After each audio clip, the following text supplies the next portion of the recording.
Midi 25, salut tout le monde, ici Bruno Savard. Comme plusieurs d'entre vous en télétravail pour la présentation de ce qui se passe dans l'actualité en ce moment, c'est une de ces journées-là où on attend la conférence de presse du premier ministre François Legault à 17h. Je vais vous en reparler dans un instant, mais entre-temps, bien sûr, ça nous permet de travailler en parallèle d'autres sujets, comme par exemple le rapport du coroner qui vient tout juste d'être publié concernant le drame de la petite Rosalie Gagnon. Ai-je besoin de vous le rappeler? C'était en avril 2018, une petite fille qui a été assassinée et abandonnée par sa mère.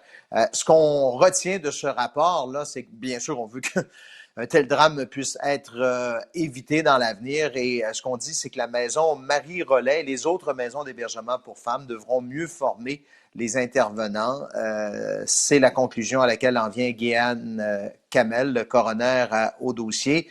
Parmi les recommandations, c'est que les maisons d'hébergement, comme la maison Marie-Rollet, ne devrait jamais laisser partir un enfant sans communication avec l'intervenant au dossier. Et puis, on devra également dorénavant s'assurer que tous les intervenants connaissent la procédure en cas d'enfant dont un signalement a été fait ou qui manque à l'appel.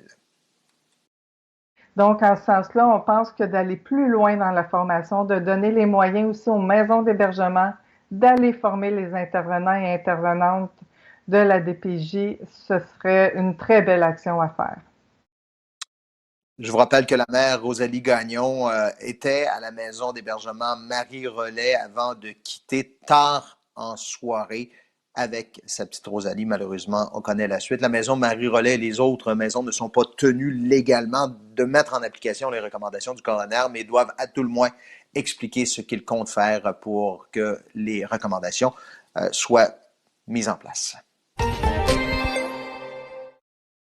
17h ce soir, changement annoncé aux mesures sanitaires. Le premier ministre François Legault en fera l'annonce. Bon, il y a des changements de zone de couleur, notamment des régions qui pourront passer au jaune. Chez nous, ce que ça risque de changer, c'est pour les étudiants, comme ceux que vous voyez, les élèves de 3e, 4e et 5e secondaire qui pourront retourner en classe à temps plein.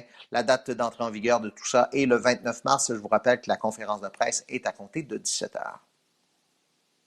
Ben, je pense que pour les jeunes, c'est vraiment une bonne nouvelle. Là. On sait que le présentiel, être dans un établissement scolaire, c'est évidemment le meilleur endroit pour les apprentissages, puis on peut même dire pour la socialisation des jeunes. Fait que à ce niveau-là, c'est une très bonne nouvelle. Changement sur la rue Saint-Louis, l'arbre au boulet est en train d'être démantelé. Je dis démantelé parce que la procédure qu'on a choisi de prendre, c'est de l'élagage. Là, on a commencé par les branches en hauteur, puis par la suite, éventuellement, on descendra jusqu'au tronc.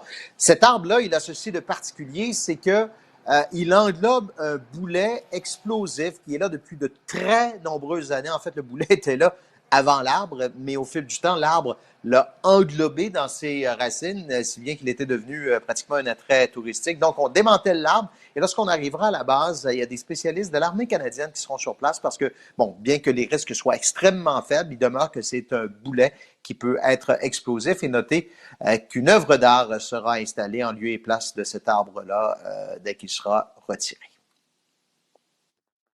Les cas de COVID maintenant, comme à chaque jour à cette heure-ci, on a les statistiques. Dans la capitale nationale, il y a 30 nouveaux cas qui sont déclarés, aucun décès. Dans Chaudière-Appalaches, aucun décès là encore aujourd'hui et 14 nouveaux cas qui sont déclarés. Pour suivre toute l'actualité, je vous invite tout simplement à vous rendre en ce moment même sur radiocanada.ca, sur RDI, ici Première également, et l'appli info de Radio-Canada. Bonne journée.